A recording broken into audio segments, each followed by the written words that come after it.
పరిశుద్ధ నామములో చేరవచ్చినటువంటి సంఘ బిడ్డలందరికీ నేను వందనాలు తెలియజేస్తున్నాను. అందరూ బాగున్నారు కదా?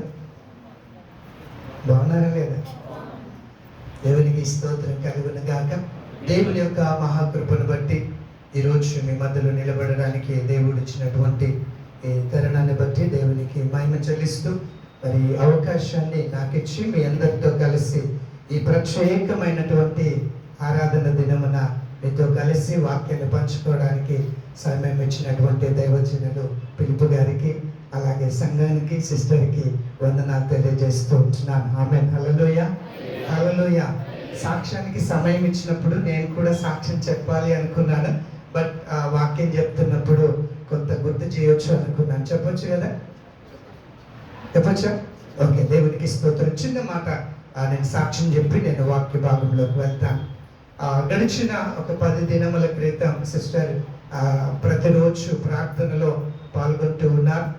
మరి పాస్టర్ గారికి కూడా చెప్పవచ్చు, నేను అసలు కదలలేనటువంటి లేవలేని స్థితిలో ఉన్నాను.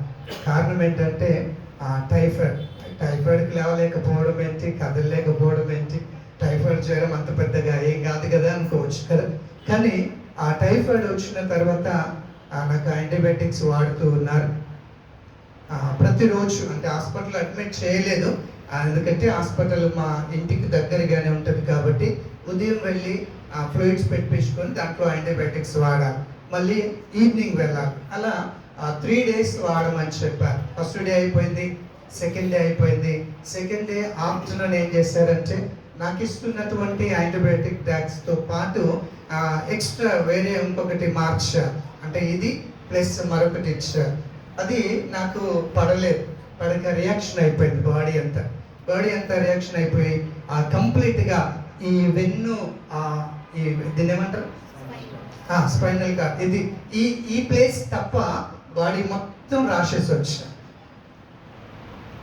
భయంకరమైన ఇచ్చింగ్. అసలు నా చేతులు నేను ఎలా కంట్రోల్ చేసుకున్నానో నాకు అర్థంగా. నేను ఇలా 2 చేతులు ఇలా బట్టి దేవానికి స్తోత్రం అనుకుంటానే 3 days ఉన్నాను నేను. అంత భయంకరమైనటువంటి దురద వస్తున్నది.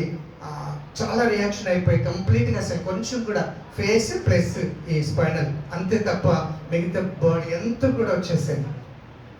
నాకు ట్రీట్మెంట్ చేస్తున్న డాక్టర్ అసలు MD అనుకొని మేము వెళ్ళాము, కానీ ఆయన డీఫామ్ చేసిన డాక్టర్ అంట. డాక్టర్ కాదు అసలు, డాక్టర్ ఆఫ్ ఫార్మసీ అంటే మెడిసిన్ కంట్రోల్ చేయగలిగినటువంటి స్టేజ్ ఉన్నటువంటి వ్యక్తి. నాకు తెలియదు. అక్కడ ఆ బోర్డులో MD డాక్టర్ రాజ్ కుమార్ అని అంటే MD గదని వెళ్ళాను. నేను వెళ్తే RMP దగ్గరికి వెళ్తాను, లేదంటే ఇంట్లోనే ప్రేయర్ ఆయిల్ వేసుకుంటాను. లాస్ట్ అండ్ ఫైనల్ ఏంటంటే MD దగ్గరికి వెళ్తాను, ఎందుకంటే జనరల్గా ఆయన మనకు ట్రీట్ చేస్తారు. మేము వెళ్ళాము, కానీ తను వేసినటువంటి ఆ యాంటీబయాటిక్ ద్వారా రియాక్షన్ వచ్చింది. దాన్ని కంట్రోల్ చేయడానికి ఏవి డెక్స్ మళ్ళీ డైరెక్ట్గా వేశారు. అది కూడా నాకు పడలేదు, చాలా ఇబ్బంది అయిపోయింది. నిమిషానికి పెరిగిపోతుంది, కంప్లీట్గా రెడ్గా అయిపోయింది నా బాడీ అంతా కూడా. వెంటనే ఆయన ఇంకొక డాక్టర్ దగ్గర MD దగ్గర ఆయన అసిస్టెంట్కి చేస్తారు, అంటే డ్యూటీ డాక్టర్కి చేస్తారు కార్పొరేట్ హాస్పిటల్. వెంటనే నన్ను అక్కడికి షిఫ్ట్ చేశారు. షిఫ్ట్ చేసిన తర్వాత డాక్టర్ అరవింద్ గారు MD జనరల్ ఫిజిషియన్, ఆయన ఏం చేశారంటే టెస్ట్ చేద్దామని చెప్పేసి మరొక డ్రగ్ టెస్ట్ చేయడానికి నాకు టెస్టింగ్ కొరకు ఇంజెక్షన్ చేశారు స్కిన్కి. అసలు ఆ టెస్టింగ్ కొరకు ఇంజెక్షన్ చేయడానికి నాకు ఎక్కడ కూడా ఖాళీ ప్లేస్ దొరకలేదు.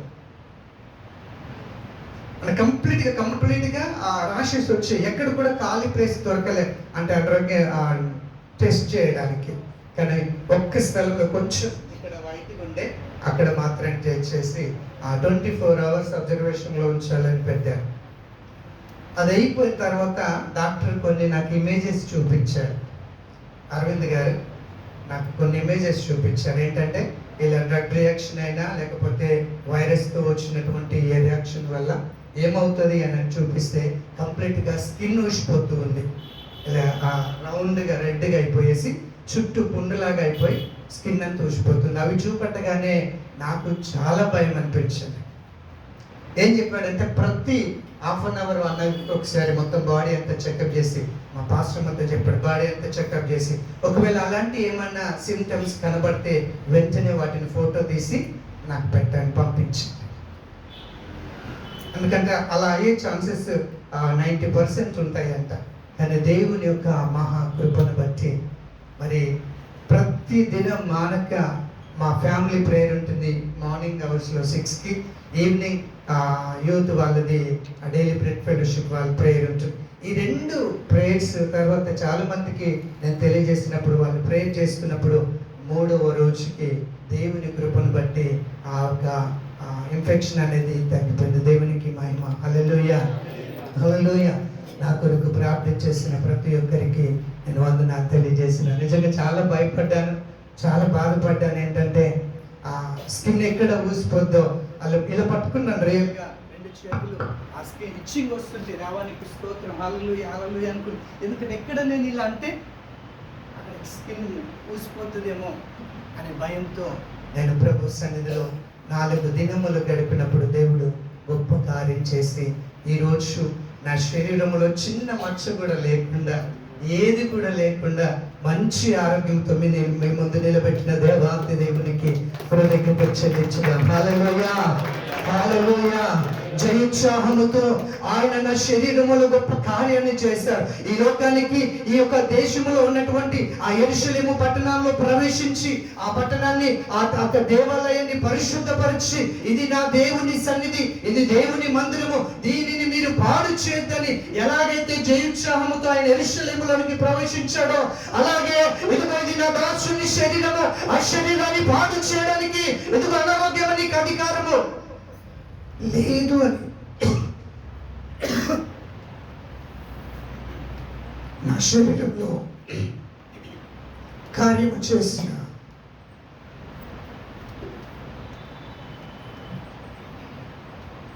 దేవాది దేవునికి నేను కృతజ్ఞుడై ఉన్నాను. రియల్గా నేను ఈరోజు ఒక ఆరోగ్యవంతుడికి ఇక్కడ ఉన్నానంటే నా దేవుడు నా జీవితంలో చేసిన కార్యం. ఆమేన్, హల్లెలూయా. మనక ప్రార్థించిన సిస్టర్కి వ్యక్తిగతంగా, ఎందుకంటే ప్రతిరోజు అన్న ఏం కాదు, మీరు ధైర్యంగా ఉండండి, రియల్ని ధైర్యపరుస్తూ పాస్టర్ మనం ధైర్యపరుస్తూ రియల్గా తనకి 10th ఇన్విజిలేషన్ డ్యూటీ పడింది.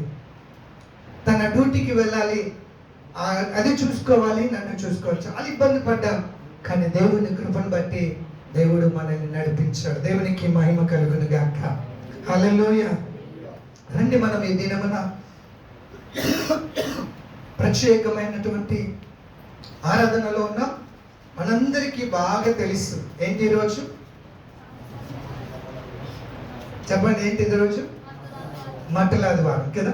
ఓకే, మత్తయి సువార్త 21వ అధ్యాయంలో ఆ సందర్భాన్ని మనం చదువుదాం, ముందుకు వెళ్దాం. 21వ అధ్యాయము మొదటి నుండి చదవండి. తర్వాత యెరూషలేమునకు సమీపించి ఒలివ చెట్ల దగ్గర ఉన్న బెత్ఫాగేకు వచ్చినప్పుడు యేసు తన శిష్యులు 2 చూసి, మీ ఎదుటనున్న గ్రామమునకు వెళ్ళుడి, వెళ్ళగానే కట్టబడి ఒక గాడిదయు దానితో ఉన్న ఒక గాడిద పిల్లయు కనబడును, వాటిని విప్పి ఇందుకు తోలుకొని రండి. ఎవడైనా మీతో ఏమైనా అన్ని ఎడల అవి ప్రభువునకు కావలసినవని చెప్పవలేను. వెంటనే అతడు వాటిని తోలుపెట్టునని మీకు చెప్పి వారిని పంపింది. ప్రవక్త వలన చెప్పబడేది నెరవేరినట్లు ఇది జరిగింది. ఇదేమనగా, ఇదిగో నీ రాజు సాత్వికుడై గాడిదను భారవాహ పశువు పిల్లనైన చిన్న గాడిదని ఎక్కి నీ యొద్దకు వచ్చుచున్నాడని సియోను కుమార్తెతో చెప్పుడి అనున్నది.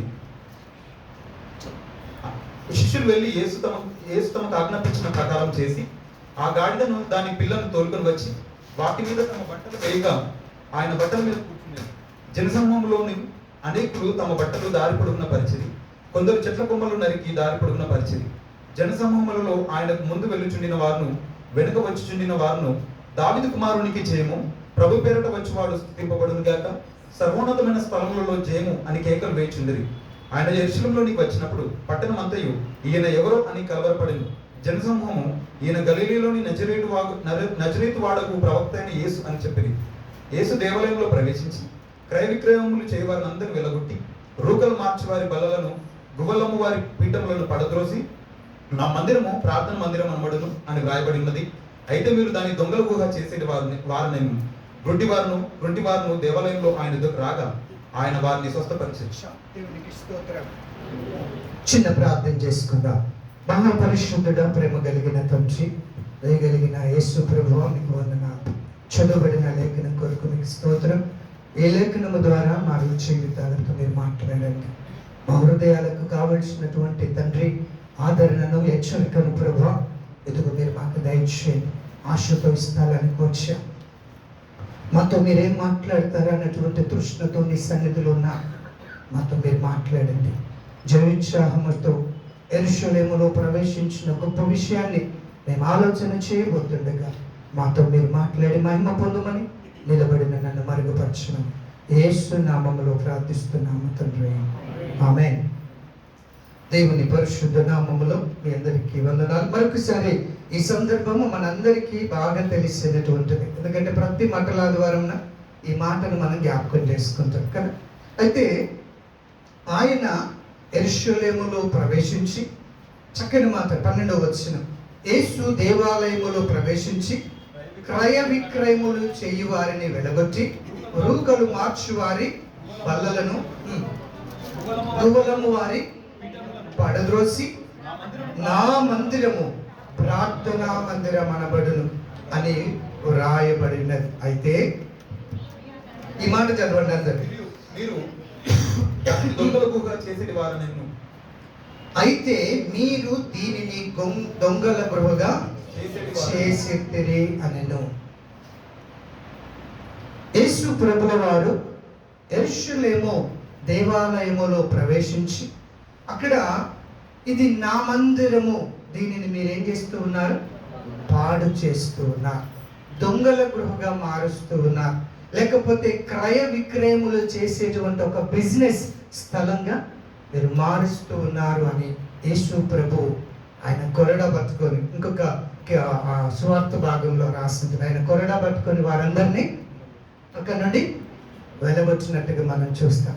నిజంగా యేసు క్రీస్తు ప్రభుల వారు ఆ దేవాలయమును పరిశుద్ధపరచడానికి, ఇది సమస్త జనులకు ప్రార్థనా మందిరము అని చెప్పి దానిని పరిశుద్ధపరచడానికి ఆయన ప్రయాణం చేసి యెరూషలేమునకు జయోత్సాహముతో రాజుగా వచ్చినటువంటి ఒక మంచి సమయాన్ని మనం గుర్తు చేసుకుంటున్నాం. ఆమేన్, హల్లెలూయా.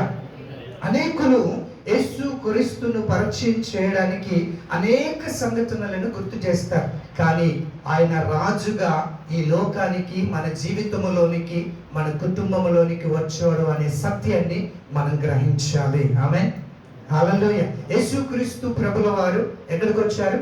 యెరూషలేము దేవాలయంలోనికి వచ్చారు. అక్కడ ఏం చేస్తూ ఉన్నాడు ఆయన? మీరు చెప్పాలి, ఏం చేస్తూ ఉన్నారు?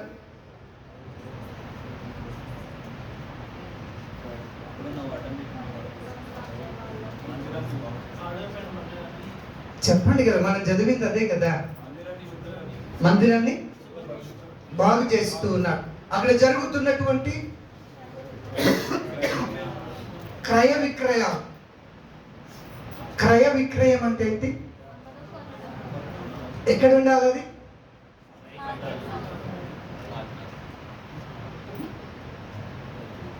క్రయ విక్రయాలు ఎక్కడ జరగాలి? మార్కెట్లో, రైతు బజార్లో, కిరాణా, సూపర్ మార్కెట్, అక్కడ జరగాలి. కానీ ఎక్కడ జరుగుతున్నాయి? ఎక్కడ? ఎక్కడ?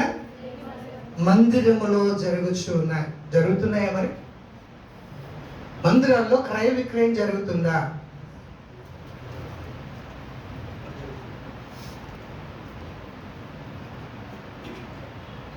మందిరంలో క్రయ విక్రయం జరుగుతుందా?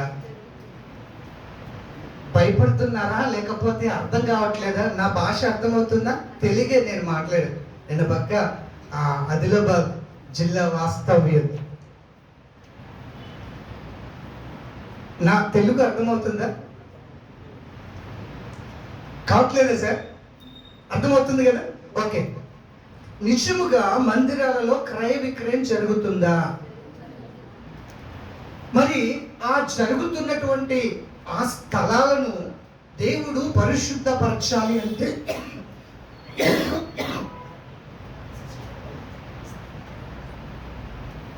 అలా పరిశుద్ధపరచాలంటే ఎవరు రావాలి? ఎవరు రావాలి? యేసు ప్రభువా. ఎవరు రావాలి చెప్పండి కదా? యేసు ప్రభు రావాలి. ఆమేన్. ఎవరు రావాలి? యేసు ప్రభు రావాలి. ఆయన రావాలి అంటే ఏం కావాలి?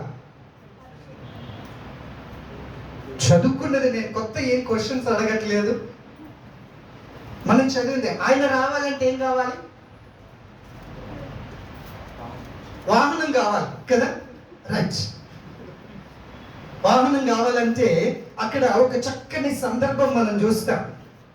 ఏమంటాడు 21వ అధ్యాయంలో మొదటి 2-3 వచనాల్లో ఆ శిష్యులతో ఒక మాట చెప్తారు.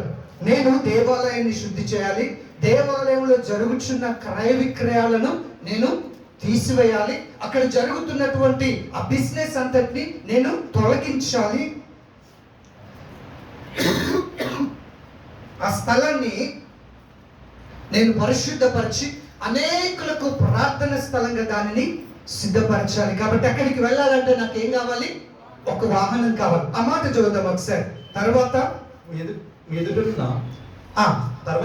రైట్. మీ ఎదుటనున్న గ్రామమునకు వెళ్ళుడి. వెళ్ళగానే కట్టబడి ఉన్న ఒక గాడిదయు దానితో ఒక గాడిద పిల్లయు మీకు కనబడును. వాటిని విప్పి నా ఇల్లుకు తోలుకొని రండి. ఎవరైనా ఎవరైనాను మీతో ఏమైనాను అనిన ఎడల అవి ప్రభువునకు కావలసినవని చెప్పవాలి. అవి ప్రభువుకి కావాలి. మీరు ఎదుట ఉన్నటువంటి ఒక గ్రామానికి వెళ్ళండి. అక్కడ ఒక గాడిద పిల్ల కట్టబడి ఉంటుంది. ఆ యజమానుడి దగ్గరికి వెళ్ళేసి దానిని విప్పుకొని రండి.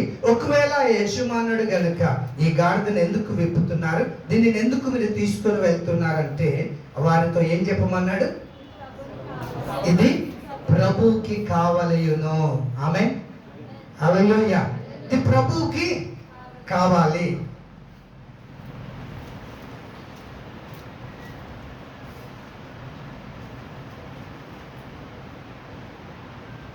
ఇది ప్రభువుకి కావాలి. ఎందుకు కావాలి? అసలు నేను చెప్పి భాష అర్థం కావట్లేదా? నేను వెళ్ళొచ్చు ముందుకి. Okay, thank you. ఓకే, అది పెడతాను. ఆయనకి దేవాలయానికి రావడానికి ఏం కావాలి? వాహనం కావాలి. ఆ వాహనం కొరకు యేసు ప్రభు ఏమన్నాడంటే ఒక గ్రామానికి వెళ్ళండి, అక్కడ గాడిద ఉంటుంది. అక్కడ ఎవరైనా క్వశ్చన్ చేస్తే అది ప్రభువుకి కావాలి అని చెప్పండి. ఎందుకు కావాలి ప్రభువుకి? అమ్మా, నా క్వశ్చన్ అర్థం కావట్లేదా? నా వర్షం అర్థం కావట్లేదు. అది ఎందుకు కావాలి ప్రభువుకి? ఆయన దాని మీద ప్రయాణం చేస్తే ఎక్కడికి వెళ్ళాలి? యెరూషలేముకు వెళ్ళాలి. ఎందుకు వెళ్ళాలి? యెరూషలేములో జరుగుతున్నటువంటి అపవిత్రమైన కార్యముల నుండి ఆ స్థలాన్ని అనేకులకు ప్రార్థనా మందిరముగా సిద్ధపరచడానికి. చప్పట్లు కొడతాం దేవునికి మహిమ కలుగును గాక. మందిరాలు పరిశుద్ధంగా చేయడానికి, మందిరాన్ని అనేకులకు ఆరాధన స్థలంగా చేయడానికి.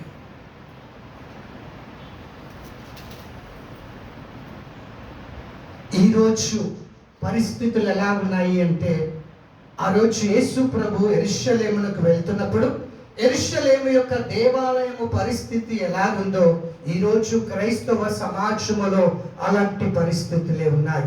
ఎవరు రావాలి అలాంటి పరిస్థితులు మారాలంటే? యేసు క్రీస్తు ప్రభుల వారు మన సంఘాల్లోకి రావాలి. యేసు క్రీస్తు ప్రభుల వారు మన సంఘంలోకి రావాలంటే ఏమి కావాలి? వాహనం కావాలి. అందుకొరకే నాకు కొరకు దానిని తీసుకొని రండి. దేవునికి స్తోత్రం. ప్రభుకి మనం కావాలి. సంఘాలు పరిశుద్ధపరచబడాలంటే మనమే కావాలి. ఆమె సంఘములో క్రయ విక్రయాలు ఆపబడాలంటే మనం కావాలి. యేసయ్యకి ఒక మతాన్ని స్థాపించడానికి మనం అవసరం లేదు. యేసయ్య కొరకు ఈరోజు చాలా మంది అంటారు ఏంటంటే మత మార్పిడి చేస్తున్నారు. కానీ యేసు ప్రభువుకు కావలసింది మనుషులు ఎందుకు కావాలో తెలుసా? మతాన్ని స్థాపించడానికో, కులాన్ని స్థాపించడానికో, వ్యవస్థను స్థాపించడానికో కాదు, కానీ మన బ్రతుకులను మార్చడానికి మనం కావాలి. యేసయ్యకి ఆమేన్. క్రయ విక్రయాలు మానిపవేయబడడానికి మనం కావాలి.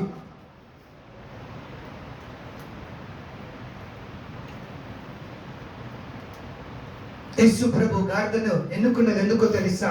తన ఇంకొక గుంపును తయారు చేసుకుని పోవడానికి కాదు, ఒక మతాన్ని సృష్టించి అనేకులు తన వెంట తీసుకుని వెళ్ళడానికి కాదు, అక్కడ జరుగుతున్నటువంటి అపవిత్రమైన కార్యమును తొలగించడానికి. ఈరోజు సంఘాలు పరిశుద్ధంగా స్థాపించబడడానికి యేసు క్రీస్తు ప్రభుల వారు రారాజుగా ఈ లోకానికి వచ్చాడు. ఆమేన్, హల్లెలూయా. ఒక చిన్న సంఘటన మీకు గుర్తు చేస్తాను. ఒక యజమానుడు ఒక విందును ఏర్పాటు చేశాడు.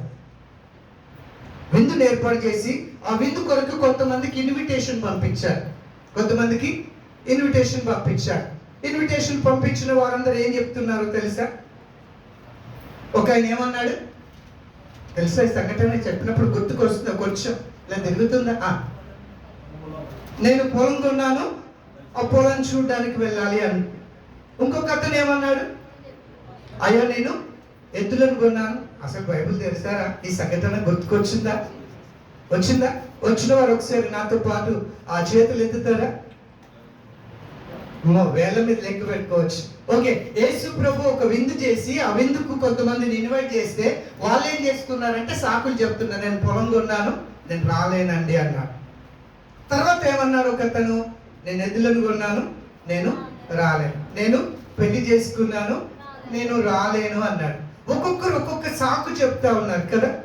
అప్పుడు ఆ విందును ఏర్పాటు చేసినటువంటి యజమానికి కోపం వచ్చి ఏమన్నాడంటే తన పనివారిని పిలిచి, మీరు ఊర్లోకి వెళ్ళండి, వెళ్ళి కనబడిన ప్రతి ఒక్కరిని విందుకు పిలవండి అన్నాడు.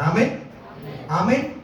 పాత నిబంధన కాలంలో కొన్ని జనాలకు మాత్రమే దేవుని యొక్క సువార్త, కొన్ని ప్రత్యేకింపబడినటువంటి వర్గాలకు మాత్రమే యేసు క్రీస్తుని గురించి, దేవుని గురించినటువంటి మాటలు వినే అవకాశం ఉంది. పిలువబడిన వారు, ఏర్పాటు చేయబడిన వారు, ప్రత్యేకించబడిన వారు. కానీ ఆ విందు యజమాని ఏమన్నాడంటే, వీరు సాకులు చెప్తున్నారు కాబట్టి ఊర్లోకి వెళ్ళు, ఆ పట్టణంలోనికి వెళ్ళు, ఆ వీధుల్లోనికి వెళ్ళి ఎవరు కనబడితే వారిని ఈ పెళ్లి విందుకు తీసుకొని రండి. ఆమేన్.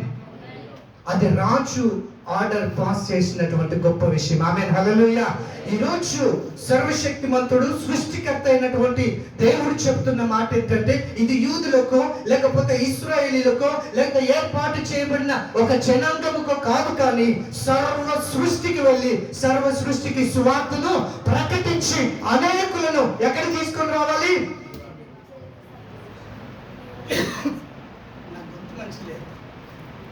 ఎక్కడికి తీసుకొని రావాలి? విందులోకి. దేవునికి స్తోత్రం కలుగును గాక. ఆ రాజగృహంలోనికి, ఆ రాజు సింహాసనం దగ్గరికి, ఆ రాజుతో పాటు ఆనందించడానికి, ఆ రాజుతో పాటు సంతోషించే ఆ గొప్ప స్థలములోనికి ఎవరిని తీసుకొని రావాలి? వీధిలో ఉన్న వారిని, ఆ పట్టణంలో ఉన్న ప్రతి ఒక్కరిని. ఈరోజు సువార్త ఎవరికి? ఎవరికి? అందరికి. దేవునికి స్తోత్రం కలుగును గాక. హల్లెలూయా. ఇశ్రాయేలు కాలంలో పాత నిబంధనలో చూస్తే కేవలం యూదులకు మాత్రమే, ఇశ్రాయేలుకు మాత్రమే, ఏర్పాటు చేయబడిన లేవి గోత్రానికి మాత్రమే అర్హత ఉండేది. కానీ యేసు క్రీస్తు ప్రభువు వారు చెప్తున్నాడు అందరికి. దేవునికి స్తోత్రం. ఎందుకో తెలుసా? నా మందిరము ఎవరికట? సమస్త జనులకు. చెప్పలు కొడదాం దేవునికి మహిమ. సమస్త జనులకు ప్రార్థన మందిరము. ఆ మందిరము పరిశుద్ధంగా ఉండాలంటే నేను కావాలి ఆయనకి. ఆ మందిరం పరిశుద్ధంగా మార్చబడాలంటే, ఆయన ప్రయాణం చేయడానికి, ఆయన ఈ లోకానికి పరిచయం చేయడానికి, ఆయనను ఇంకొకరికి అందించడానికి ఒక వాహనం కావాలి. ఆ వాహనము నువ్వే. ఆమేన్. ఆ వాహనం ఎవరు? నువ్వే అనకండి. ఆ వాహనం ఎవరు? ఆ వాహనం ఎవరు? నేనే. మనుషులు ఎందుకు కావాలో తెలుసా? ఈరోజు నేను ఒక టీమును వెంట పెట్టుకుంటే ఎందుకు పెట్టుకుంటా? చాలా మంది పెద్ద పెద్ద సేవకుల దగ్గర ఒక టీం ఉంటుంది కదా, అంత సందులకి వెళ్ళి చూస్తూ టీం ఉంటుంది. ఎందుకటి? చెప్పండి సార్. ఆ టీం ఎందుకు? ఆయనను ప్రొటెక్ట్ చేయడానికి, ఆయనతో ఒక గుంపు ఉంది, ఇది ఈ గుంపు అని చెప్పడానికి కదా. కానీ యేసుక్రీస్తుకు మనం ఎందుకు కావాలో తెలుసా? ఒక వ్యవస్థను స్థాపించడానికి కాదు. ఒక వ్యవస్థను స్థాపించడానికి కాదు. ఈ లోకం అనుకుంటుంది యేసుక్రీస్తు, క్రైస్తవులు, ప్రజలంటే ఎవరు? ఒక వ్యవస్థ, ఒక సంఘము, ఒక మతము. క్రైస్తవత్వం అనేది మతము కాదు. చెప్పండి ఒకసారి నాతో పాటు. క్రైస్తవత్వము మతము కాదు, మారు మనసు. ఎందుకంటే నేను ఒక ముగ్గురు వ్యక్తులను జ్ఞాపకం చేస్తాను, అప్పుడు చెప్పండి మార్ప మతమా? దేవునికి స్తోత్రం. రండి, ఫిలోమోనుకు రాసిన పత్రిక, అందులో 1వ అధ్యాయం ఉంటుంది. 11వ వచనం చదవండి ఒకసారి. ఎందుకు మనము క్రీస్తుకు కావాలి అంటే అతడు మునుపు ఆ నీకు నిష్ప్రయోజనమైన వాడే, కానీ ఇప్పుడు నీకును నాకును ప్రయోజనకరమైన వాడాయను. అతడు మునుపు ఎవరట? నిష్ప్రయోజనమైన వాడు, పనికి రానివాడు, ఎవరికి అక్కడికి రానివాడు. కానీ ఇప్పుడట ఏంటిదంట? ప్రయోజనకరమైన వాడు. అక్కడ మంచి నీకు నాకు. ఈ ఉత్తరం రాస్తున్న వ్యక్తి చెప్తున్నాడు, ఎవరికైతే రాస్తున్నాడో ఆ వ్యక్తితో అంటున్నాడు, అయ్యా ఫిలోమోను గారు, నేను ఒక వ్యక్తిని నీ దగ్గరికి పంపిస్తున్నా. ఆయన పేరేం పేరు తెలుసా? ఒనేసిమ్. అంతేనా? ఒనేసిమ్ అనే వ్యక్తిని నేను నీ దగ్గరికి పంపిస్తున్నా. అతడు ఒకప్పుడు నిష్ప్రయోజనమైన వ్యక్తి, ఎవరికి పనికి రానటువంటి వ్యక్తి. కానీ ఇప్పుడు నీకు నాకు ఇద్దరికి పనికొచ్చే వ్యక్తి. ఆయన ఒకప్పుడు నీ దగ్గర పని చేసి దొంగతనం చేసి జైలుకి పంపబడ్డాడు కదా. ఈ జైల్లో నేను తనతో మాట్లాడినప్పుడు ఆయన నీకు నాకు ప్రయోజనకరమైన వ్యక్తిగా మార్చబడ్డాడు. ఆమేన్, హల్లెలూయా, హల్లెలూయా. ఆయన ఏదైతే బాకీగా ఉందో, ఏదైతే నీకు రుణపడిందో, ఆ రుణాన్ని అంతా ఎవరు కడతారు? నేను కడతాను. ఆయన ఎందుకు తెలిసి ఇప్పుడు ఎందుకు కడుతున్నాడు ఆయన అంటే, ఇప్పుడు ప్రయోజనకరమైన వ్యక్తి మార్చబడ్డాడు. యేసు ప్రభుకు మనం ఎందుకు కావాలో తెలుసా? నిష్ప్రయోజనమైన మనము, పనికి రానటువంటి మనము ఆయన కొరకు, అనేకుల కొరకు పనికొచ్చే వారిగా మార్చడానికి మనం ఆయనకు కావాలి. ఆమేన్, హల్లెలూయా. ఒక సంఘం స్థాపించడానికి కాదు, ఒక మతాన్ని స్థాపించడానికి, ఒక వర్గాన్ని స్థాపించడానికి, ఒక కుల వ్యవస్థను స్థాపించడానికి మనం కాలేసే కావాల్సింది. మనము నిష్ప్రయోజనమైన స్థితి నుండి మనల్ని ప్రయోజనమైన స్థితికి మార్చడానికి ఆయనకు మనం కావాలి. ఈరోజు నాకు ఒక టీం కావాలి. ఎందుకు కావాలో తెలుసా? నా వెనుక పాట పాడడానికి కావాలి, నా వెనుక భజన చేయడానికి కావాలి, నా వెనుక ఓ Raj Kumar pastor super super hallelujah అనగానే, నేను ఒక మాట అనగానే వాళ్ళే ముందు చప్పట్లు కొడతారు నాకన్నా ముందే. ఎందుకో తెలుసా? మిమ్మల్ని అందరిని ఎంకరేజ్ చేయండి. అలాంటి ఒక టీముని పెట్టుకొని వెళ్తున్నారు ఈరోజు పాస్టర్లు. ఎందుకంటే ఈయనకు బూస్టింగ్ కావాలి. కానీ యేసు ప్రభుకు నువ్వు నేను ఎందుకు కావాలో తెలుసా? అలా బూస్టింగ్ చేయబడడానికో, ఆయన వెనుక ఒక మతాన్ని స్థాపించడానికో కాదు. మనము నిష్ప్రయోజనమైన మన బ్రతుకులను అనేకులకు ప్రయోజనకరంగా మార్చడానికి చెప్పగలం. ఇప్పుడు దేవునికి మహిమ. ఎందుకు కావాలో తెలుసా? నీవు నేను ప్రయోజనకరమైన వ్యక్తులుగా మార్చబడడానికి. నేను ఒకప్పుడు నిష్ప్రయోజనమైన వ్యక్తిని. మా నాన్నగారు పాస్టర్, మా నాన్నగారు సేవకులు, మా అన్న సేవకుడే, మా పెద్దన్న సేవకుడే, సేవక కుటుంబం, మా తాతగారు కూడా సేవకులే, సేవకుల కుటుంబంలో ఉన్నాను. కానీ మంచి బీర్ అలవాటు ఉంది. మా పాస్టర్ మీకు తెలుసో తెలియదు, ఎప్పుడైనా గుర్తు చేశాను తెలియదు. మంచి బీర్ అలవాటు ఉంది. భోజనం చేసినాక మంచి సిగరెట్ అలవాటు ఉంది. మా నాన్నగారు అనుకున్నారు, అబ్బో నా కొడుకు చిన్నోని నేను ఇంట్లో, నా చిన్న కొడుకు చాలా బెస్ట్ పర్సన్. అసలు వాడికి బయట ఫ్రెండ్షిప్ లేదు, వాడికి అసలు బయట స్నేహితులే లేరు, అసలు ఏ చెడు అలవాటు లేదు. నా కొడుకు మళ్ళీ ఇంట్లో తింటే మళ్ళీ ఇంటికి వచ్చేదాకా ఏం ముట్టుకోడు బయట. నేను అలాగే ఉండేవాడిని, జస్ట్ సోప్టప్ అంతే, అలాగే ఉండేవాడిని నేను. కానీ ఒకరోజు నిజంగా మా నాన్నగారు, మా అమ్మగారు నా మీద ఎన్ని ఆశలు పెట్టుకున్నారో, ఎక్కడికి వెళ్ళినా చాలా సిన్సియర్ అండి అని చెప్పుకునేవారు మా నాన్నగారు. కానీ నాకు లేని అలవాటు లేదు. మంచి బియర్ తాగేది. కాలేజీకి వెళ్ళి వచ్చే ముందు మంచి కాలేజీ అయిపోగానే మా ఊరికి రావాలంటే ఒక 7 కిలోమీటర్లు ప్రయాణం చేయాలి సార్. అక్కడ ఆ ప్రయాణంలో ఏం చేసేది, మంచిగా ఒక బీర్ తాగి అక్కడ దిగి ఒక సిగరెట్ తాగుకుంటే 3 కిలోమీటర్స్ నడవాలి. ఆ బస్ దిగి ఆ 3 కిలోమీటర్స్ నడుచుకుంటూ వెళ్ళేది. ఏం చేస్తూ సిగరెట్ తాగుతూ. ఇంటికి వెళ్ళగానే అయ్యగారు నాకు ఇచ్చినటువంటిది ఇలాంటిది ఒకటి వేసుకొని చల్లగా పోయి ఇంటికాడ ఉండేది. ఇక మళ్ళీ ఇంటికి వెళ్ళిందంటే బయటకు వచ్చే ముచ్చట లేదు. మా డాడీ మమ్మీ నా చూసిన వాడు ఇంటికి వచ్చిందంటే అమ్మో బయటికి వెళ్ళాడు, చాలా సిన్సియర్. మా నాన్నను మా అమ్మని నన్ను సృష్టించి నన్ను నా కొరకు సిలువలో తన ప్రాణాన్ని అర్పించి నా కొరకు రక్తాన్ని చిందించి చివరి రక్తపు బొట్టు కారే వరకు నా కొరకు తన ప్రాణాన్ని త్యాగం చేసిన యేసయ్యను మా నాన్నని మా అమ్మని మా అన్నయ్యలందరినీ మోసం చేశాను. ఒక నిష్ప్రయోజనమైన వ్యక్తిగా బ్రతికాను. కనుక రోజు ప్రభు సన్నిధిలో ప్రార్థిస్తున్నప్పుడు ఆయన నన్ను పట్టుకున్నాడు. తన కొరకు ఈరోజు ప్రయోజనకరమైన స్థితిలో నిలబెట్టాడు. ఆమేన్, హల్లెలూయా. నేను యేసయ్యకి ఎందుకు కావాలో తెలుసా? ఒక మతాన్ని స్థాపించడానికి, ఒక కుల వ్యవస్థను నిర్మించడానికో కాదు. ఇదిగో ఈ రోజు నేను అనేకులకు ఉపయోగకరంగా ఉన్నాను.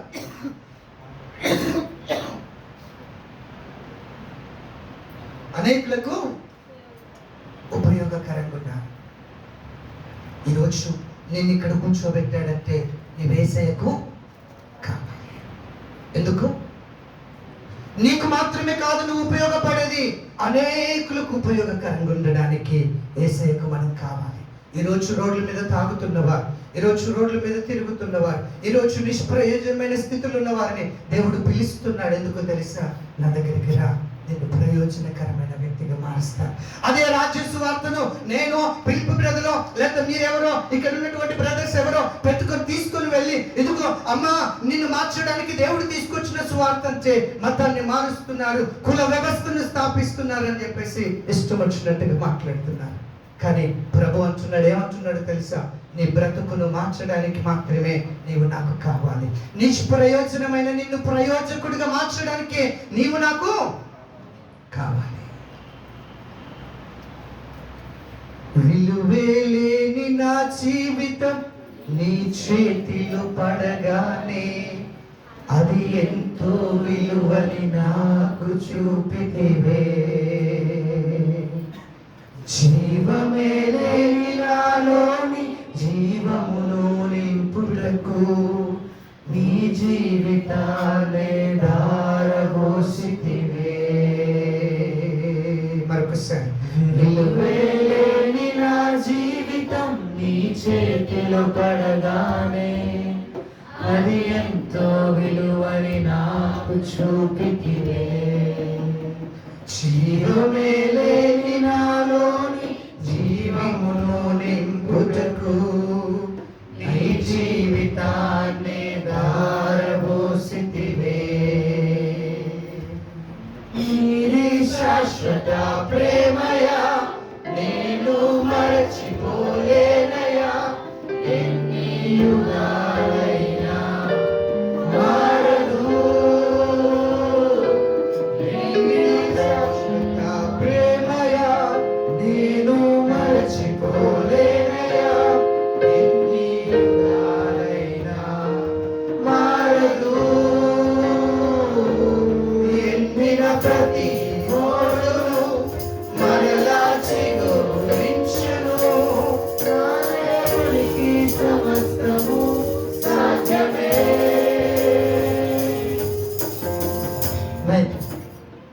మన జీవితం ఆయన చేతిలో పడితే అది విలువగా మార్చబడుతుంది. ఈరోజు ఇక్కడ ఉన్న మనమందరం యేసయ్యను తెలుసుకున్నప్పుడు, యేసయ్యను గ్రహించినప్పుడు, యేసయ్య గురించి తెలియనప్పుడు భయంకరమైన అలవాట్లు ఉండవచ్చు, భయంకరమైన మాటలు ఉండవచ్చు, మన ప్రవర్తనలో అనేకమైన చెడు ప్రవర్తన ఉండవచ్చు. కానీ ఎప్పుడైతే యేసయ్య చేతిలో పడ్డామో ఎక్కడొచ్చి కూర్చున్నాం? మందిరములో కూర్చున్నాం. అందుకొరకే మనకు కావాలి యేసయ్య. ఇంకేమీ లేదు. మన ద్వారా వచ్చే చంద కోసం కాదు, మనం ఇచ్చేటువంటి కానుకల కొరకు కాదు. మనం ఆయనకు కావాల్సింది కేవలం ఉపయోగకరమైన వ్యక్తులుగా మార్చబడడానికి ఆయనకు మనకు కావాలి. ఈరోజు ఇక్కడున్న మనమందరం ఏదో ఒక రకంగా ఒక్కొక్కరికి సహాయం చేసేవాళ్ళం. చేస్తున్నాం? తప్పకుండా. ఒకవేళ చేయకపోతే ఈరోజు ప్రారంభం చేయండి ఖచ్చితంగా. ఎందుకంటే ఇక్కడికి మనల్ని ఎందుకు తీసుకొచ్చాడో తెలుసా? నాకు నీకు ఉపయోగకరమైన వ్యక్తులుగా మార్చడానికి. ఆమేన్, హల్లెలూయా. రండి ఒక మాట చూద్దాం. తిమోతికి రాసిన మొదటి పత్రిక 1వ అధ్యాయం 12వ వచనం. పూర్వము దుష్టకుడును హింసకుడును హానికరుడనైన నన్ను తన పరిచర్యకు నియమించి నమ్మకమైన వాణిగా ఇచ్చినందుకు నన్ను బలపరిచిన మన ప్రభువైన క్రీస్తు యేసుకు కృతజ్ఞుడనై ఉన్నాను. పౌలు గారు రాస్తున్నారు ఈ మాట. పూర్వము దూషకుడను హింసకుడను హానికరుడనైన నన్ను. ఎవరట? దూషకుడు, హింసకుడు,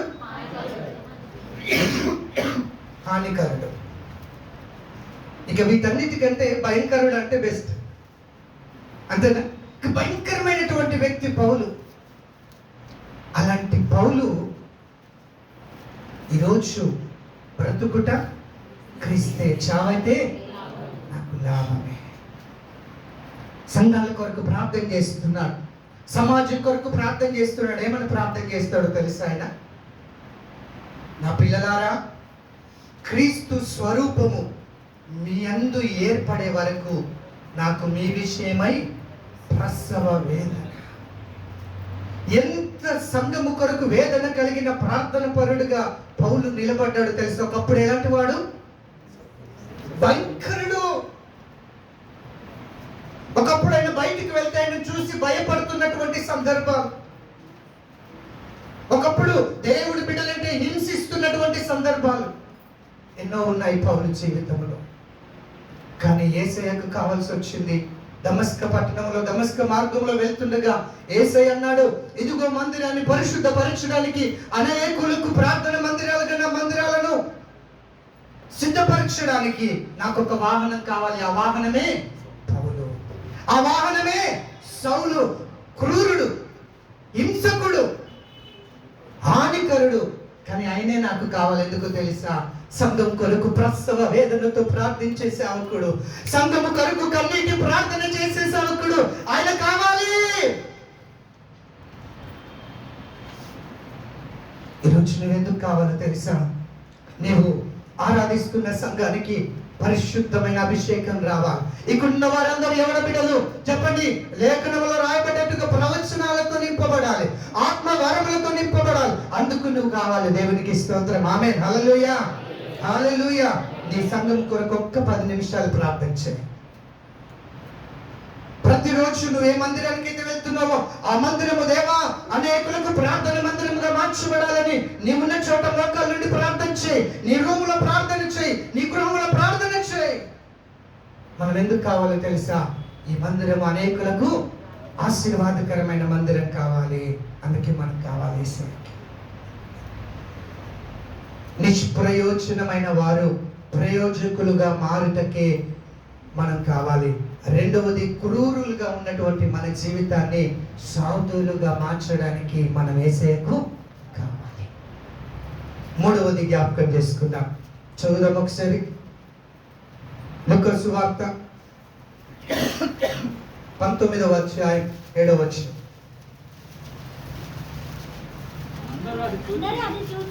అందరూ అది చూచి ఏది చూసి? ఇవి చాలా ప్రాముఖ్యమైన మాటలు. అలాగూ చేయండి, అట్లు చేయండి, అది చూసి ఇది చూసి అంటారు కదా. ఇక్కడనే చదువుతాం మనం. ఏది చూసి? ఎవరండి? జక్కయ్య. యేసు ప్రభు జక్కయ్య ఇంటికి వెళుతున్న సంఘటన చూసి. అర్థమైందా? ఒక ఆయన చెప్పాడంట, పాస్టర్ గారు, అమ్మ బైబిల్లో చెప్పినట్లు అట్లు చేయండి అంటే అమ్మవారి రోజు అట్లే చేయడం మొదలు పెట్టిందంట. పిండి రూపాల అట్లు చేయాలి. ఏందమ్మా రోజు చూస్తున్నావు అట్లే చేస్తున్నావు అని అంటే ఎవరు చెప్పారు? పాస్టర్ గారు చర్చిలో చెప్పారు, అట్లు చేయండి అన్నారు. అట్లు చేస్తేనే మనం దీవించబడుతుందా, కానీ రోజు అట్లే చేసుడు మొదలు పెట్టిందంట. అందుకొరకే ఈ అట్లు చేయండి, అది చూడండి, ఇది చూడండి అన్నప్పుడు పైన వచనాలను చూడాలి, కింది వచనాలను చూడాలి. ఇప్పుడు చదవండి. ఈయన పాపి అయిన మనుషుని యొద్ద ఆ. బస చేయ వెళ్ళవలెనని ఆ. చాలా సనుగుకొనిరి. ఆ. జక్కయ్య నిలువబడి చాలు. ఈ యేసుక్రీస్తు ప్రభువు ఎవరింటికి వెళ్తున్నాడు? పాపి అయిన జక్క ఇంటికి వెళ్తున్నాడు. అది చూసి అందరూ చదువుకుంటున్నారు ఏంటంటే ఈయన పాపి అయిన జక్క ఇంటికి వెళ్తున్నాడు. యేసు ప్రభు జక్కయ్యను పిలిచాడా లేదా? పిలిచాడు. జక్కయ్య త్వరగా దిగు, నేను నీ ఇంటికి రావాలి. ఎందుకు కావాలి తెలుసా? జక్కయ్య యేసయ్యకి ఎందుకు కావాలంటే ఆయన పాపముతో అక్రమంగా సంపాదించిన దాన్నంతా తిరిగి విడిచేసి దేవుని కొరకు బ్రతకడానికి కావాలి. ఆమేన్, ఆమేన్, హల్లెలూయా. జక్కయ్య ఎందుకు కావాలి? ఆ పాపపు జీవితము నుండి పరిశుద్ధమైన జీవితంకు మారడానికి జక్కయ్య యేసయ్యకి కావాలి. ఈ రోజు ఇక్కడ కూర్చున్న మనందరం ఎందుకు కావాలో తెలుసా? మన పాపమును విడిచి యేసయ్య కొరకు పరిశుద్ధంగా మార్చబడడానికి, పరిశుద్ధమైన మందిరముగా జీవించడానికి మనం కావాలి. అలా మనము ఒక సాధనముగా దేవుని కొరకు నిలబడితేనే ఆయన జయోత్సాహముతో ఎక్కడికి వస్తాడు? ఎక్కడికి వస్తాడు? మందిరములోనికి వస్తాడు. మందిరాల్లో ఉన్నటువంటి క్రయ విక్రయాలు వెళ్ళిపోతాయి. ఎందుకంటే నేను పరిశుద్ధంగా ఉన్నాక ఇక్కడ క్రయం జరుగుతుందా? అపవిత్రత ఉంటుందా? ఇక్కడ ఉన్న ప్రతి ఒక్కరు 1 2 3 4 5 6 7 8 9 10 ఎంతమంది ఉంటారు చెప్పండి ఒకసారి చర్చిలో? ఎవరు లెక్క పెట్టారు? ఫోటో తీసుకుంటే అదే లెక్క. దేవునికి మహిమ. 80 మంది ఉన్నారు. 80 మంది పరిశుద్ధంగా ఉంటే ఈ మందిరంలో అపరిశుద్ధత ఉంటుందా? చెప్పులు కొడదాం ఒకసారి. 80 మంది ఎందుకు కావాలి యేసయ్య కంటే పరిశుద్ధంగా బ్రతకడానికి. ఆమేన్. ఒకవేళ ఈ రోజు ఈ క్షణం వరకు నీలో అపవిత్రత ఉంటే, నీలో పరిశుద్ధత లేనిది అపరిశుద్ధమైనది ఉంటే, ఇప్పుడు యేసయ్యకి నీకు కావాలి. నిన్ను ఆ అపవిత్రత నుండి, అపరిశుద్ధమైనటువంటి జీవితము నుండి పరిశుద్ధంగా మార్చి దేవుని మందిరముగా నిన్ను ఆశీర్వదించబోతున్నాడు. ఆమేన్, హల్లెలూయా, హల్లెలూయా. ప్రియ దేవుని బిడ్డ, యేసయ్యకి ఇప్పుడు మనం ఎందుకు కావాలట? నిష్ప్రయోజనమైన మనము అనేకులకు ఉపయోగకరంగా మారడానికి మనం కావాలి. రెండవది మనం ఎందుకు కావాలి? క్రూరులమైన, అసహ్యమైనటువంటి, భయంకరమైనటువంటి వ్యక్తులమైన మనము చెప్పండి అనేకుల కొరకు ప్రసవ వేదనతో ప్రార్థించే ప్రార్థన యోధులుగా లేపబడడానికి యేసయ్యకు మనం కావాలి. మూడవది ఎందుకు కావాలి? అపవిత్రమైన జీవితం, అపవిత్రమైన బ్రతుకును కలిగిన మనము పవిత్రంగా, పరిశుద్ధంగా యేసయ్య కొరకు నిలబడేటువంటి ఒక సమూహముగా చెప్పండి మనం తీర్చబడడానికి యేసయ్యకు మనం కావాలి. చెప్పండి ఇప్పుడు మన చందా కొరకు మనం కావాలా? దేవుడు ఒక మంచి కుటుంబాలను పట్టేసిండండి. ఎందుకు? చాలా పెద్ద బిజినెస్ మ్యాన్. ఎందుకు ఆయనకి కావాలి? మనం అనుకుంటాం ఎందుకు కావాలి బిజినెస్ మ్యాన్ యేసయ్యకి? చెప్పండి.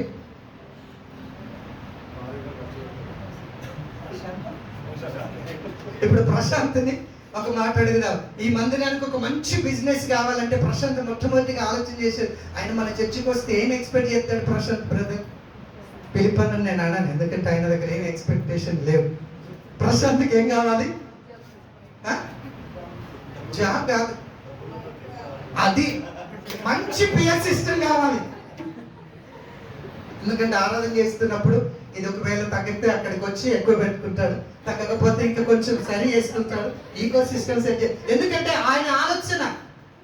నేను చెప్తున్నాను ఎందుకు అంటే ఇప్పుడు ఒక బిజినెస్ మ్యాన్ మనకు మందిరానికి వస్తే మనకి ఏం కావాలి? ఒక్కొక్కరు ఒక్కొక్క ఎక్స్పెక్టేషన్. ఇప్పుడు అన్నాడు ఎక్కడ బ్రదర్ అన్నాడు, ఇదేం కొంటా ఇదేం కొడతాను, చేతులు వస్తున్నాయి, కొడుతుంటే ఏం కావాలి? నొప్పి లేకుండా కొట్టే ప్యాడ్ కావాలి. మా బాబు అనుకుంటాడు మామూలు ఇది ఎప్పటిది, ఎన్ని సంవత్సరాలు అవుతుంది పిలుపు కదా, 10 years అవుతుంది, ఇంకా 10 years వాడేది ఏం కావాలి? లేటెస్ట్ది కావాలి. కానీ యేసయ్యకి ఎందుకు కావాలి? యేసయ్యకి ఎందుకు కావాలి? యేసయ్యకి బిజినెస్ మ్యాన్ ఎందుకు కావాలి? క్రయ విక్రయాలు మందిరాల్లో ఉండొద్దు, నీ ఇంట్లో ఉండాలి అని తెలియజెప్పడానికి కావాలి. చెప్పులు కొడదాం.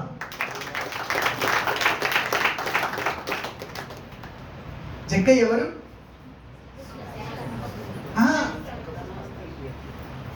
ఉన్నారు అయితే వాళ్ళు ఏసునామాలు అన్ని రాసుడే.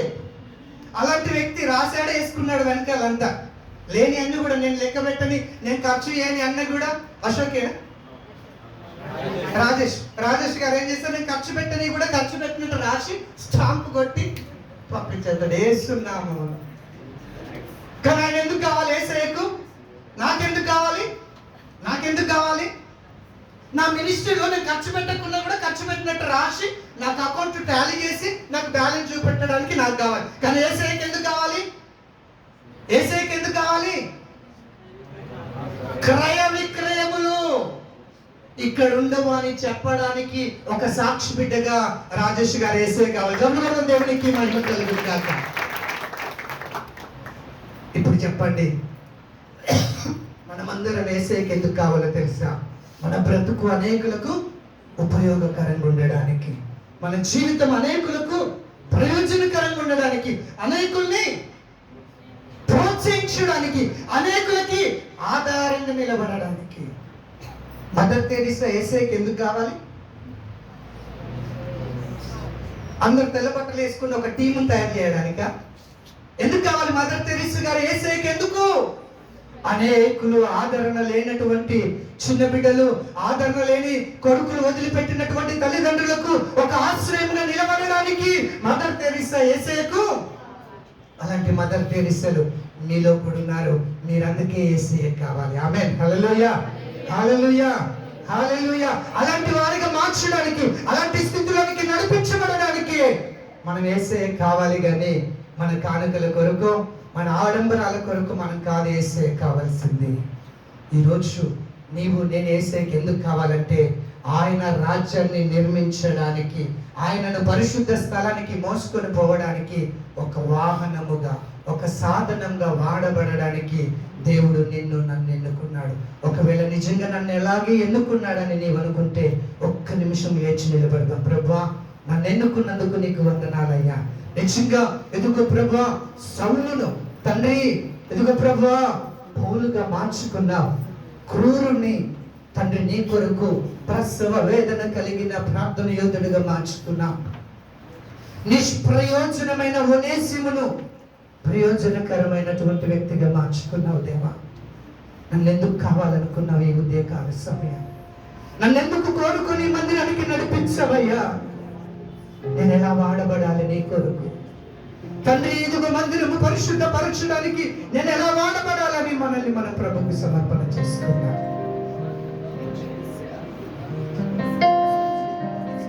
ఒక్క నిమిషం మీరున్న చోట ప్లీజ్. దేవుడు నిన్ను ఊరికి పిలవలేదు ఈ స్థలానికి. దేవుడు నిన్ను కోరుకున్నది ఊరికే కాదు. నీ పట్ల ఒక ప్రణాళిక ఉంది, నీ పట్ల ఒక ఉద్దేశం ఉంది.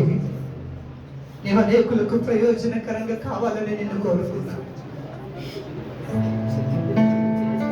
నిత్యమైన మన బ్రతుకును మార్చి అనేకులకు ఉపయోగకరమైనటువంటి వ్యక్తులుగా మార్చుకోవడానికి నీవు కావాలి యేసయ్యకు.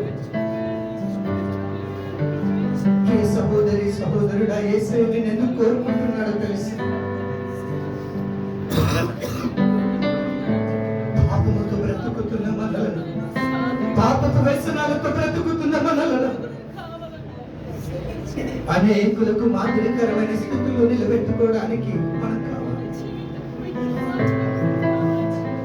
మనం నిలబడ్డ స్థలాన్ని మందిరంగా మార్చడానికి ఆయన కొరకు మనం కావాలి.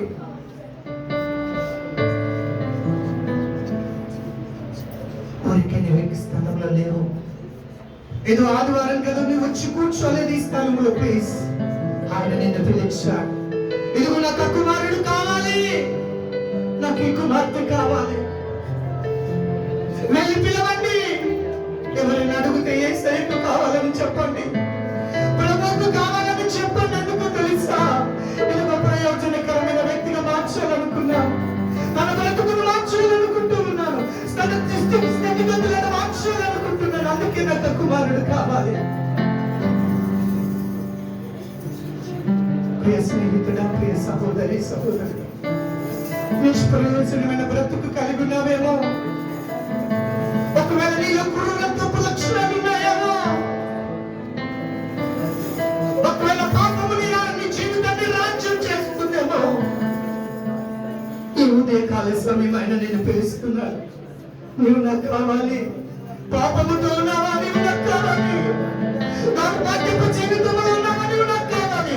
నేను నిన్ను మార్చుకుంటాను.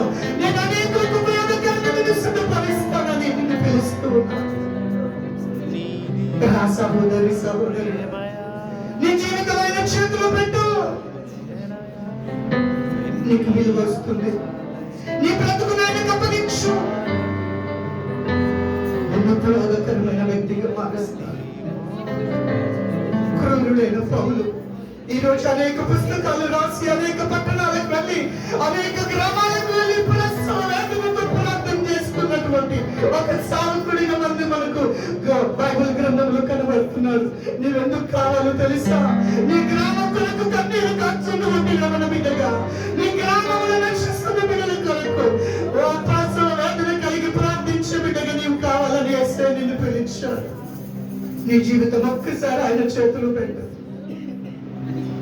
నిష్ప్రయోజనమైన నన్ను, పనికిరాని నా బ్రతుకును ఈ రోజు అనేక గ్రామాల్లో అనేక సంఘాలలో స్వార్థ ప్రకటించడానికి వాడుకున్న నా దేవుడు నిన్ను కోరుకుంటున్నాడు. నా సోదరుడా,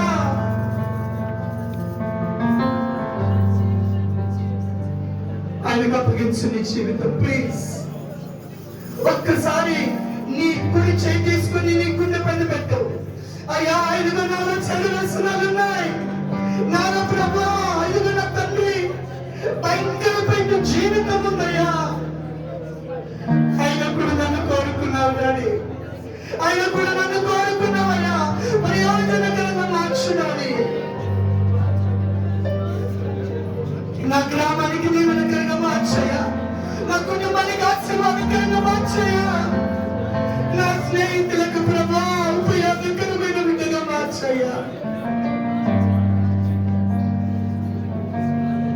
నా జీవితం వేసే చేతులు పడకపోతే ఈరోజు నేను ఎక్కడుండి వాడినా? My dear brother and sister, please, ఆయన నిన్నే కోరుకున్నాడు. ఎందుకో తెలుసా? ఉపయోగకరమైన విధంగా మార్చడానికి. ఒకవేళ ఇంకా నీలో నిష్ప్రయోజనమైనటువంటి లక్షణాలు ఉంటే నీ జీవితం ఆయనకు అప్పగించు. పాపములో పడినా నన్ను, శాపములో మునిగినా నన్ను నీ ప్రేమతో లేపితివే. రోగమే నన్ను చుట్టుకొని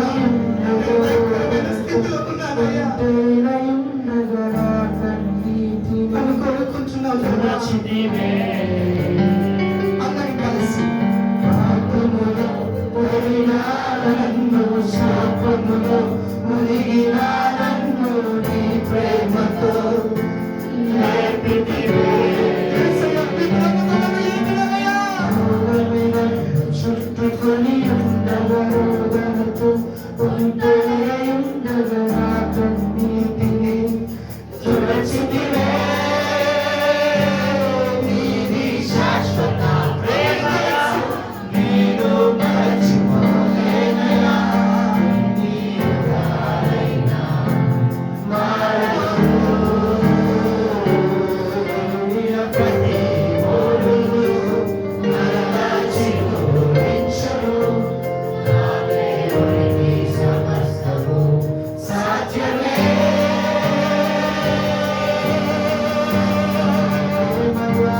నేను మరచిపోలేనయా. నీవుగానైనా మారను. ప్రతి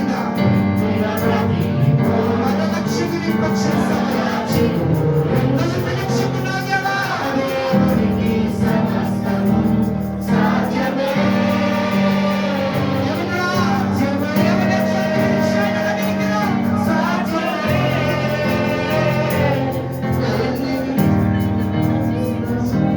సాధ్యమే,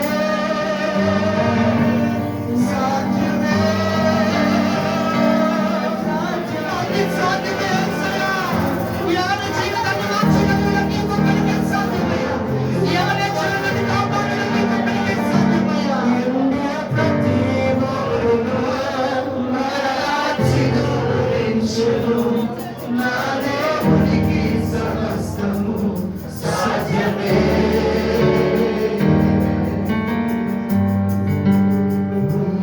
శాశ్వత ప్రేమయా, నేను మరచిపోలేనయా.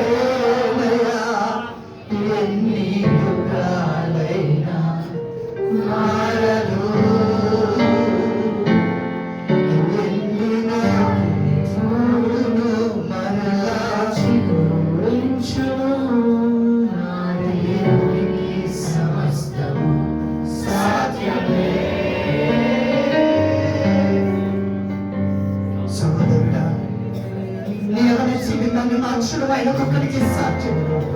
ఎవరి ఇచ్చల నుండి కాపాడడం ఆయన ఒక్కడికి సాధ్యం.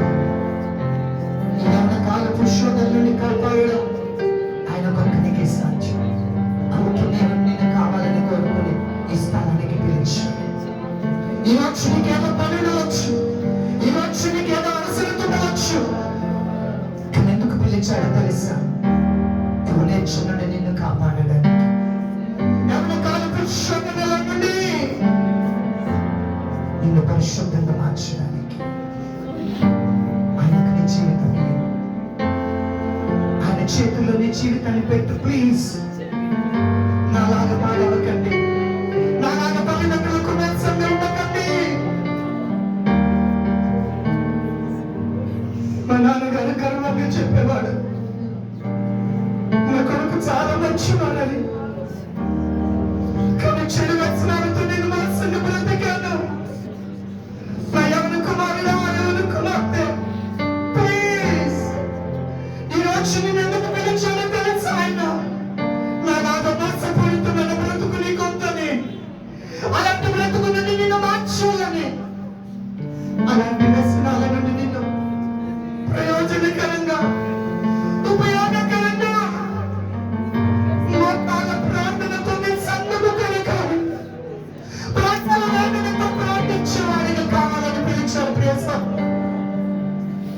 ప్లీజ్ నీ జీవితం ఆయనకు సమర్పించు.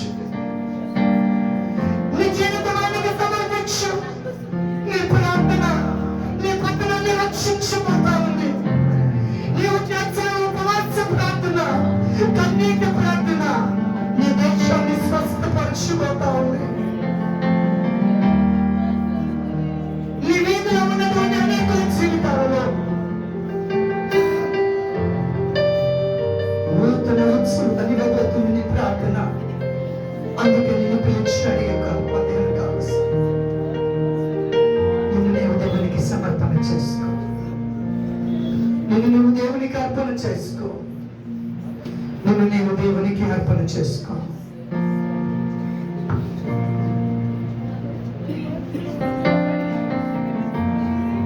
ఒకవేళ నేను నా జీవితాన్ని ఆయన చేతులు పెడతానంటే నాతో ఏకీభవించి ప్రార్థించదు. నా యవనేచ్ఛలను నేను మార్చుకొని ప్రభు కొరకు ఉపయోగకరంగా ఉంటాను అనుకుంటున్నా సహోదరుడా, నాతో ఏకీభవించి ప్రార్థించు. ప్లీజ్. చివరి దినాల్లో ఉన్నా, ఎప్పుడు మనం ప్రాణం పోతుందో తెలియదు, ఎప్పుడు ఈ లోకాన్ని మనం విడిచిపెడతామో తెలియదు. సహోదరుడా, నీ జీవితం ఆయనకి ఇవ్వు. తీర్మానం చేసుకో. ప్రార్థించుదా, తీర్మానం చేసుకో. నీ కొరకు ఉపయోగకరంగా బ్రతుకుతానయ్యా, పరిశుద్ధంగా బ్రతుకుతానయ్యా. నా కళ్ళ అనుభవంతో అనేకులు కనడానికి ప్రసవ వేదనతో బ్రతుకుతానయ్యా. తీర్మానం చేసుకో, ప్రార్థించు.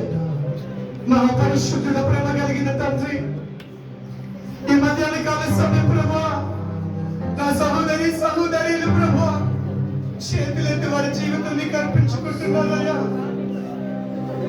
కొన్ని సంవత్సరాల క్రితం తండ్రి మోసపూరితమైన బ్రతుకు నేను బ్రతికినట్టుగా నా తమ్ముళ్ళు, నా చెల్లెలు అలాంటి బ్రతుకు నుండి విడిపించబడాలని ఆశపడుతున్నాను. వారి జీవితం నీ చేతులు పెట్టారయ్యా. ప్రయోజనకరంగా మార్చుడాని, ప్రసవ వేదన కలిగి వారి గ్రామాల కొరకు ప్రార్థించే యోధులుగా మార్చయ్యా. పాపము నుండి పారిపోయి పరిశుద్ధంగా బ్రతకడానికి వారిని ప్రభువా నిలబెట్టి దేవా. ఎవరైతే వారి హృదయాన్ని నీకు ఇచ్చారో, ఎవరైతే వారి జీవితం నీకు ఇచ్చారో తండ్రి, వారిని దీవించారు. వారి హస్తాన్ని మీ చేతులు పట్టుకుని దేవా,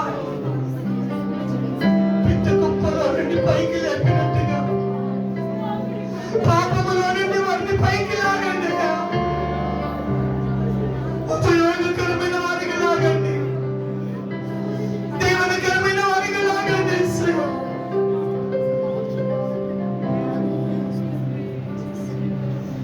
మీ కొరకు సజీవ సాక్షులుగా బ్రతకడానికి తండ్రి, ఉపయోగకరమైన వాహనాలుగా, సాధనాలుగా తండ్రి మీరు నిలబెట్టుకోమని ప్రభువా, ఈ తీర్మానము ఇప్పుడు మాత్రమే కాదు, ఈ క్షణం కొరకు మాత్రమే కాదయ్యా, నేను సమాధిలోకి చేరే వరకు, నేను మట్టిలోకి చేరే వరకు ఈ తీర్మానం నా జీవితంలో నిన్నట్టుగా కృప చూపమని మమ్మల్ని మేము మీకు అర్పించుకుంటూ యేసు నామములో ప్రార్థిస్తున్నాము తండ్రి. ఆమేన్. ఆమేన్.